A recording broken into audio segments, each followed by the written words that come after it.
여러분 안녕하십니까? 2021년 6월 28일에 새 아침을 맞아서 우리에게 주시는 생명의 말씀 출애굽기 32장 1절로 14절입니다. 좀 긴 본문이지만 오늘은 다 봉독하려고 합니다. 백성이 모세가 산에서 내려옴이 더딤을 보고 모여 백성이 아론에게 이르러 말하되 우리를 일어나라 우리를 위하여 우리를 인도할 신을 만들라. 이 모세 곧 우리를 애굽 땅에서 인도하여 낸 사람은 어찌 되었는지 알지 못함이니라. 아론이 그들에게 이르되 너희 아내와 자녀의 귀에서 금고리를 빼어 내게로 가져오라. 모든 백성이 그 귀에서 금고리를 빼어 아론에게로 가져가매 아론이 그들의 손에서 금고리를 받아 부어서 조각칼로 새겨서 송아지의 형상을 만드니 그들이 말하되 이스라엘아 이는 너희를 애굽 땅에서 인도하여 낸 너희의 신이라 하는지라. 이어지는 말씀입니다. 아론이 보고 그 앞에 제단을 쌓고 이에 아론이 공포하여 이르되 내일은 여호와의 절일이라 하니 이튿날에 그들이 일찍 일어나 번제를 드리며 화목제를 드리고 백성이 앉아서 먹고 마시며 일어나서 뛰놀더라. 자, 이런 모든 상황을 하나님께서 내려다 보시고 이제 모세에게 말씀하시는 것이 이 다음 절로 이어집니다. 7절 여호와께서 모세에게 이르시되 너는 내려가라. 네가 애굽 땅에서 인도하여 낸 네 백성이 불쾌하였도다. 그들이 내가 그들에게 명령한 길을 속히 떠나 자기를 위하여 송아지를 부어 만들고 그것을 예비하며 그것에게 제물을 드리며 말하기를 이스라엘아 이는 너희를 애굽 땅에서 인도하여 낸 너희 신이라 하였도다. 여호와께서 또 모세에게 이르시되 내가 이 백성을 보니 목이 뻣뻣한 백성이로다. 그런즉 내가 하는 대로 두라. 내가 그들에게 진노하여 그들을 진멸하고 너를 큰 나라가 되게 하리라. 이에 대해서 모세의 답변이 이어지는 말씀에서 나옵니다. 11절 모세가 그의 하나님 여호와께 구하여 이르되 여호와여 어찌하여 큰 권능과 강한 손으로 애굽 땅에서 인도해 내신 주의 백성에게 진노하시나이까. 어찌하여 애굽 사람들이 이르기를 여호와가 자기의 백성을 산에서 죽이고 지면에서 진멸하려는 악한 의도로 인도해 내었다고 말하게 하시려 하나이까. 주의 백렬한 진노를 그치시고 뜻을 돌이키사 주의 백성에게 이 화를 내리지 마옵소서. 하나님께서 답변하십니다. 14절 여호와께서 뜻을 돌이키사 말씀하신 화를 그 백성에게 내리지 아니하시니라. 아멘. 본문의 말씀에 의지해서 많은 내용들을 전하고 싶지만 그런즉 내가 하는 대로 내려두라. 내가 하고 싶은 대로 내버려두라 하신 그 말씀에 담긴 진정한 뜻을 생각하는 주제를 가지고 오늘 말씀을 나누려고 합니다. 여러분, 세상에는 참 이율배반적인 것이 있습니다. 지금 하나님께서 모세를 신의 산으로 불러 올려서 자기 백성 이스라엘 가운데 함께 거처할 할 집으로서 성막을 어떻게 만들 것인가를 가르치고 있는 동안에 신의 산 아래에서는 어떤 일이 벌어지고 있습니까? 하나님이 자기 백성들 가운데 도무지 거하실 수 없게 할 수 있는 가장 싫어하시는 금송아지 우상 숭배와 또 그것을 즐기는 난장판 축제가 벌어지고 있습니다. 32장 1절로 6절까지 해서 이 모습이 잘 표현되어 있습니다. 이 모든 것을 내려다 보시는 하나님께서 모세에게 새로운 제안을 하십니다. 내가 이 백성을 다 진멸해버리고 너를 통해서 새로운 백성, 새 나라를 이루겠다. 그러나 여기서 하나님과 백성 사이에선 진정한 중보자로서 모세의 모습을 우리가 보게 됩니다. 모세는 하나님께서 이미 이스라엘 조상적부터 약속하셨던 그 언약을 근거로 해서 하나님의 진노를 가로막고 서서 기도하는 진정한 중보자의 모습, 곧 장차 우리에게 오실 진정한 중보자 예수 그리스도의 모습을 보여주고 있습니다. 하나님께서는 언약에 약하십니다. 언약을 들고 나오면 약해지십니다. 오늘 말씀을 정리하면서 몇 가지 함께 나누고 싶습니다. 첫 번째로요. 기다림의 시간이 오래 지연될 때 사람들은 자기의 본성을 드러나게 되어 있다는 것입니다.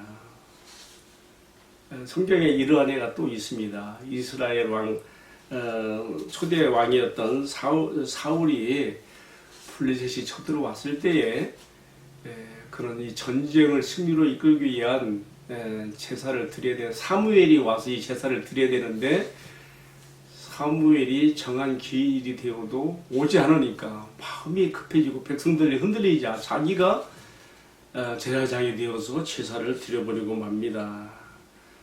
이 망령된 행동으로부터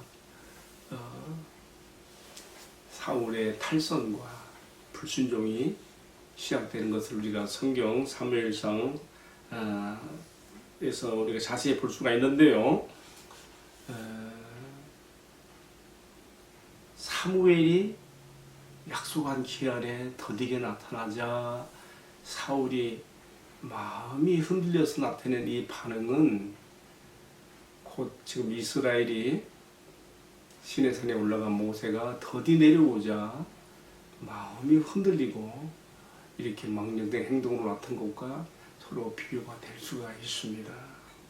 여러분, 어찌 이것이 시내산 아래에 있던 이스라엘의 만의 모습이고 어찌 이것이 사울의 모습, 사울만의 모습이겠습니까? 기다리는 시간이 지연됐을 때 우리의 본색을 드러내게 돼 있는 하나님께서 우리의 마음을 좀 들여다보시고 알고자 하시는 것이 여기 속에 담겨 있는데 바로 이것은 오늘 우리에게도 동일하게 나타날 수 있는 일입니다. 예수님께서 누가복음 19장에서 분명히 이 점을 말씀했습니다. 한 비유를 통해서 문화 비유를 통해서 왕위를 받으러 간 사람이 그 왕위를 받아 돌아올 때까지 종들에게 문화를 나눠주면서 내가 돌아올 때까지 이 문화, 이게 그 당시에 돈 화폐죠. 잘 활용하며 시간을 소용하라 했는데 어떻게 되었습니까? 그것을 받는 자들의 반응이 다 달랐습니다. 시간이 지연되었을 때 나타난 현상입니다. 여러분, 지금 우리는 하늘 아버지께로부터 왕위를 받으러 가셨다가 다시 우리에게 돌아오실 주님을 기다리는 시간 가운데 놓여 있습니다. 기다림이 오래 지연되면 사람들의 마음이 드러나게 되어 있습니다. 주님께서 그 날과 그 시를 알려주시지 않고 기다림 가운데 우리를 두신 것은 이 기다림의 시간이야말로 내가 어떤 사람인자를, 내가 하나님 앞에서 어떤 사람인가를 드러내고자 하는 시간이며 나를 알아보고자 하는 시간입니다. 우리가 주님께 받은 이 문화, 다시 말하면 은사입니다. 하나님께서 그의 나라를 위해서 우리가 쓰임받도록 하게 주신 은사의 선물들을 잘 활용하여 그 나라를 위해서 충성하고 헌신하는 천국 일꾼들이 되기를 주님의 이름으로 축복합니다. 두 번째로는요, 우리의 신앙생활이 어디에 근거해야 되는가?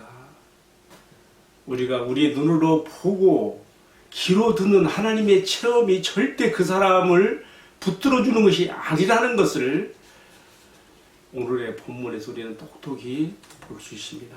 이스라엘은 이미 모세 인도 아래 시내산 아래 도착했을 때에 출애굽기 19장의 이야기입니다. 하나님께서 온 우주 만물의 창조자시며 우리 인간의 창조자시며 그의 구원 계시를 세상 나라들 가운데 나타내기 위해서 이스라엘을 선택하신 하나님께서 이스라엘을 자기 백성 삼으시려고 언약을 체결하기 위해 시내산에 강림했을 때에 그들의 눈으로 보고 충분히 하나님의 강림 현상을 볼 수 있도록 하셨습니다. 빽빽한 구름과 천둥 번개와 우레가 내리치면서 하나님께서 그 산에 강림한 것을 눈으로 보게 했습니다. 물론 하나님께서 당신의 실존의 모습을 보이시지 않았습니다. 왜 그렇습니까? 하나님의 형상을 우상으로 만들어 숨기지 않게 하기 위해서 하나님의 실존의 모습은 보이지 않았습니다. 그러나 그 대신 어떻게 했습니까? 하나님의 음성을 직접 울려서 그들이 하나님의 음성을 귀로 들었게 하심으로 하나님의 실존을 증명하셨습니다. 출애굽기 19장 9절, 출애굽기 20장 9절에 나오는 말씀입니다. 여러분, 이 정도로 했으면 그들은 하나님의 실존을 믿고 의지해야 되는 것이었습니다. 여러분, 이스라엘이요, 하나님께로부터 수여받은 10계명이요, 모세에게 준 두 돌판에 기록되기 전에 이미 출애굽기 19장에서 20장에서 하나님께서 자신의 음성을 울려서 백성들의 귀로 듣게 한 내용입니다. 그때 백성들이 어떻게 반응했습니까? 음성을 듣는 것만으로도 너무 두렵고 떨려서 모세에게 부탁하기를, 제발 우리가 하나님께로부터 직접 말씀을 듣지 않게 해주십시오. 우리가 그 음성을 듣고 죽을까 하나이다. 모세에게 대신 부탁하여 모세가 대신 하나님의 말씀의 율례들을 받기 위해서 신의 산으로 올라간 이야기가 출애굽기 20장부터 24장까지에 잘 나와 있습니다. 이 정도면 그들이 눈으로 보았고 귀로 들었으므로 하나님의 현존을 믿어야 되지 않겠습니까? 그리고 하나님이 주신 그의 백성의 통치 법령의 첫 번째와 두 번째가 뭐였습니까? 바로 나 외에 다른 신을 두지 말라는 것이며, 나를 픽해서 어떤 형상이든지 만들지 말라고 하는 우상숭배 금지가 가장 중요한 항목으로 제시되지 않았습니까? 그러나 그들은 이것에 대해서 역행하여 엉뚱한 금송아지를 만들어내고 거기를 숭배하는 모습을 보여주고 있습니다. 여러분, 하나님의 말씀과 그 말씀에 부응하여 따라하기보다 죄적 본능을 따라가는 이스라엘의 모습은 하나님의 절대 은총이 아니고서는 절대 구원받을 수 없는 인간의 모습을, 나의 모습을 여기서 보게 합니다. 한편 우리가 하나님의 존재와 그의 실존 인격성을 믿는 것은 나의 눈으로 하나님을 보고 체험하고 나의 귀로 하나님의 음성을 듣고 체험하는 것으로 되는 것이 절대로 아니라, 우리가 하나님과 그의 말씀 안에서 우리 마음이 할례를 받아 성령 안에서 믿게 되는 것이 아니라는 것을 다시 한번 여기서 확인하게 되는 것입니다. 세 번째로 오늘 주시는 말씀에서 마음에 닿아지는 것, 제가 지금 교훈을 나누고 있습니다. 세 번째는요, 나에게 있는 은금 보화와 같은 재물들이 도리어 나에게 범죄의 화근이 될 수 있다는 것을 기억하고 우리가 물질을 바르게 소용할 수 있어야 된다는 것입니다. 이스라엘이 애굽에서 나올 때 하나님께서 그들에게 애굽 사람들로 하여금 은총을 받게 하시사 은금 보화들을 많이 가지고 나오게 하셨습니다. 하나님께서 이렇게 하신 배경에는 그들이 하나님의 집으로서 그들 가운데 거할 성막을 지켜야 하는데 이러한 은금 보화들이, 폐물들이 사용되게 하기를 원하셔서 이렇게 하신 것이었습니다.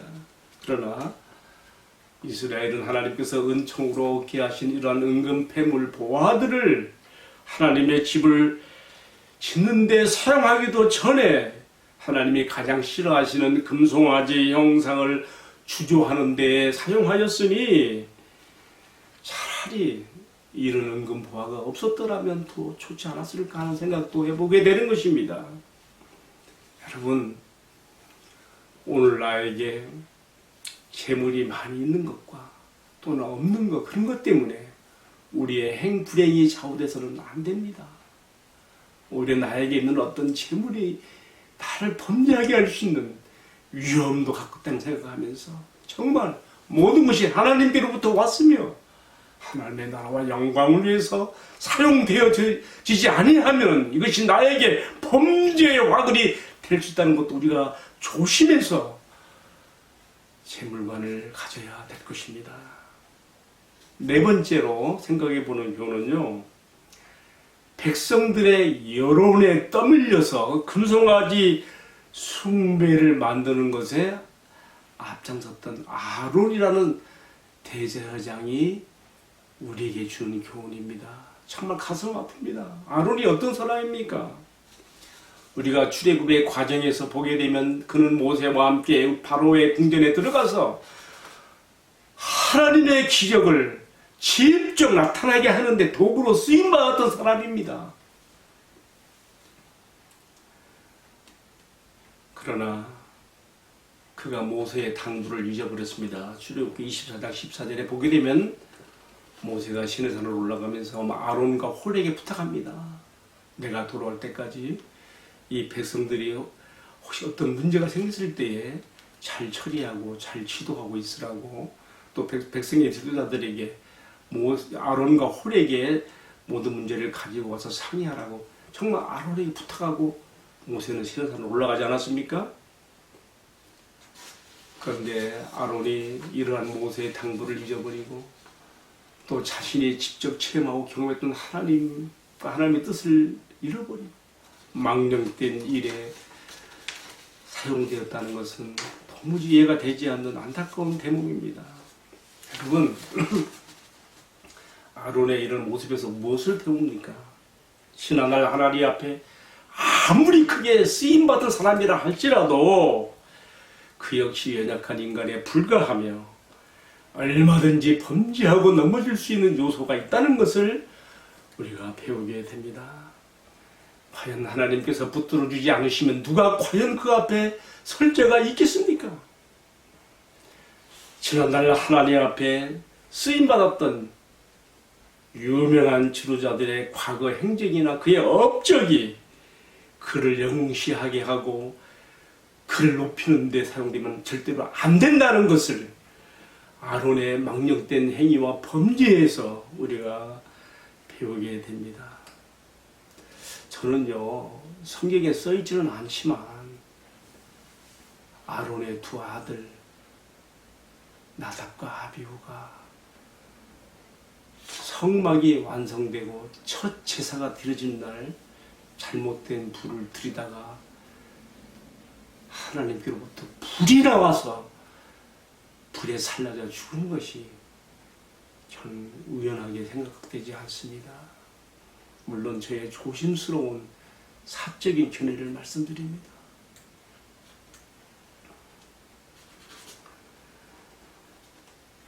과거의 어떤 행정이나 업적으로 한 신앙의 지도자가 영웅시되고 사람들에게 도움을 받는 것은 절대로 있어서는 안 되는 일입니다. 오직 하나님만의 영광을 받으셔야 되고 인간 지도자로 인해서 하나님이 가려져서는 안 된다는 것을 또다시 한번 여기서 배우게 됩니다. 다섯 번째로 받게 되는 교훈은요, 하나님의 진노와 심판 가운데서도 하나님께서 이미 주신 약속의 말씀, 언약을 붙들고 매달리는 것은 엄청난 위력을 발휘한다는 것을 모세의 중보기도에서 우리가 배우게 됩니다. 이스라엘의 금송아지 주조와 숭배와 그들의 난장판 같은 유의를 보시고 하나님께서 금방이라도 다 진멸해 버리겠다고 하는 이 분노는 정말 금방 이스라엘 앞에 나타날 것 같았습니다. 그러나 모세는 하나님께서 일찍이 이스라엘 조상들에게 주셨던 약속을 들먹이면서 하나님의 진노를 가로막고 서서 기도를 드립니다. 하나님께서 그들의 조상 아브라함, 이삭, 야곱에게 약속하지 않았습니까? 너희 자손이 하늘에 별로같이 많아질 것이며 그들이 들어와 살게 된 땅 가나안 땅, 지금은 수요가 적어서 안 되지만 이후로 차지할 것이라는 약속을 주셨거든요. 모세는 지금 조상들에게 줬던 그 언약의 말씀을 들먹이면서 하나님께 매달리고 있는 것입니다. 여러분,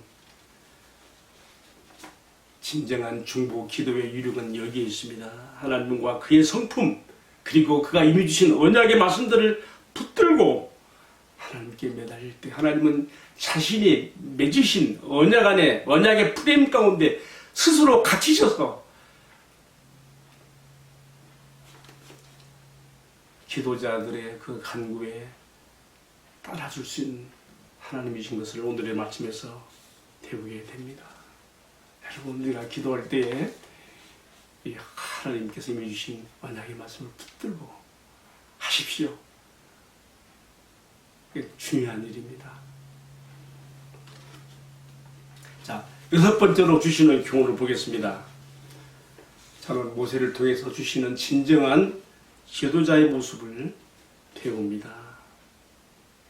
하나님께서 금송아지 숭배에 빠져버린 이스라엘에 대해서 진노하시며 다 멸하시고, 모세, 너를 통해서 내가 새로운 백성, 새로운 나라를 세우겠다 할 때에 모세는 어떻게 했습니까?